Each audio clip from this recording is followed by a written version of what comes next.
These are how the gears come packaged. They come in a packaging from Angel's Customs, 6mm professional workshop.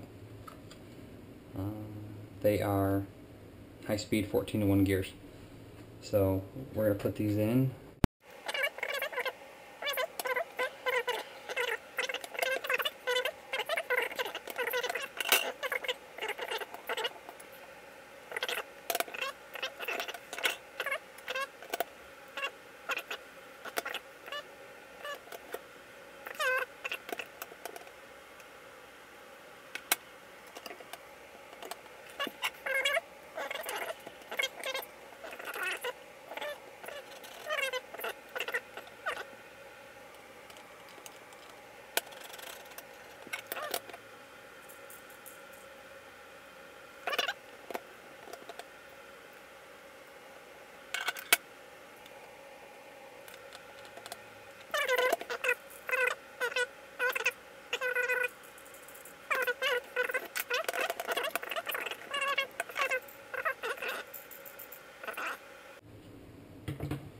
So now we're on to my not so favorite gear.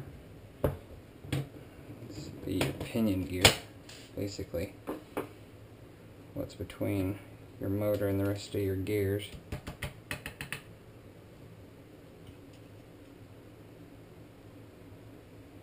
Now this one's special because it takes kind of a vast assortment to trial and error. So what you're going to do here is I'm going to test this fitment, and what I like to do is I like to look right down inside there and see how the gears are meshing. Don't want that bad boy riding on the surface.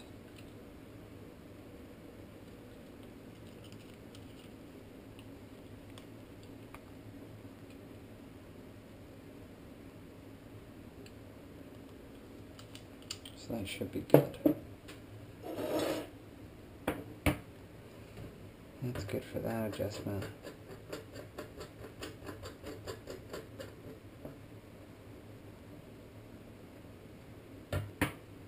Maybe a little bit more.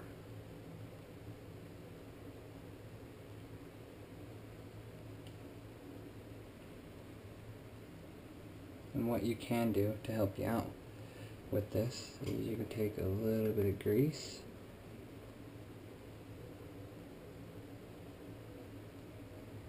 and you can grease the back sides of these so they stay put. And then your excess grease you kind of just fill into the gears, because I mean they're going to need it anyways. So your next big step, and what a lot of people don't do, is shimming the bell gear to the actual motor. Now this is a complex, lengthy ordeal, because this has got to be absolutely perfect, because if you don't do it right, then you get a lot of that screeching, and nobody likes to hear a loud gun. Go out there, you look like a noob, especially if you've been doing your own work. Trust me, I've been in that situation. So just apply a little grease on the back of that to keep that shim in there. So that spins okay. Now, what I've done is I took an old grip and cut that out so that I can do quick adjustments and I can actually see the gears meshing. So what I'm going to do here, just put that on there, slide this up, put that on there, and now you need a motor for this, and this is the high-speed motor out of my GMP, and so I use this. I'm actually going to be using a Magpul I picked up at e-bike, and this is going to be the new power up. Now see, a lot of people would think, oh, go with a high-speed motor if you're doing a high-speed gear set. You actually don't. You want to go with a torqued motor, because you've basically already got the high speeds out of it, and most torque motors spin just as fast as high-speed motors. They just have more power behind them, so when the gun gets in a jam, you've got this nice high-speed or high-torque motor to do. So what you're going to do is take that spring off, and then you're going to slide it up into the housing, and then this is where you're going to check fitment. Now, what I do is I like to lift the gear up, see if there's any give in it. So that's basically as high as she's going to go. So if you backed it off, there's a lot of lift in it. So that's going to be almost good. And that was a 0.3 shim. Oh gosh, motor's got a lot of magnetism to it. So I'm going to set that over there.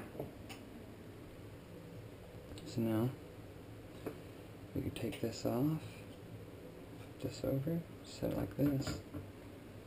And so now the key is getting the shimming right between the two.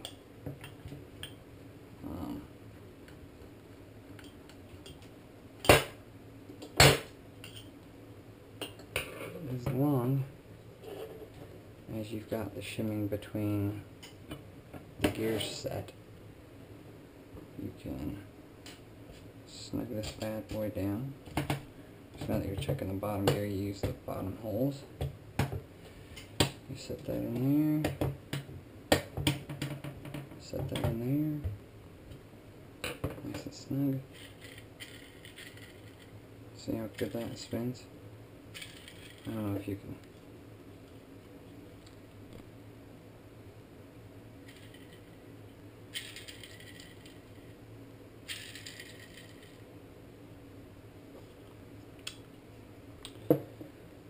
Gears are gonna go pretty good on that one. So now what we can do is we can pick up some of the slack here on these gears. So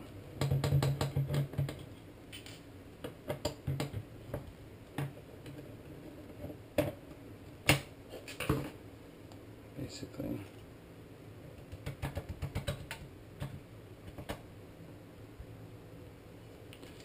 I do that just so that all the shims fall back into place. Now looking at this, we could probably still go a little bit taller. So what I'm going to do is I'm going to grab a 0.2 shim. What this is going to do is going to just pick up a little bit of the height, and that'll give us a little more clearance with the gears. Now we'll check it one more time.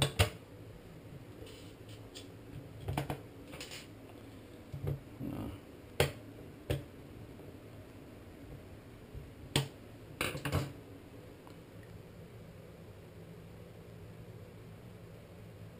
That's about the kind of movement I like to see in my gears.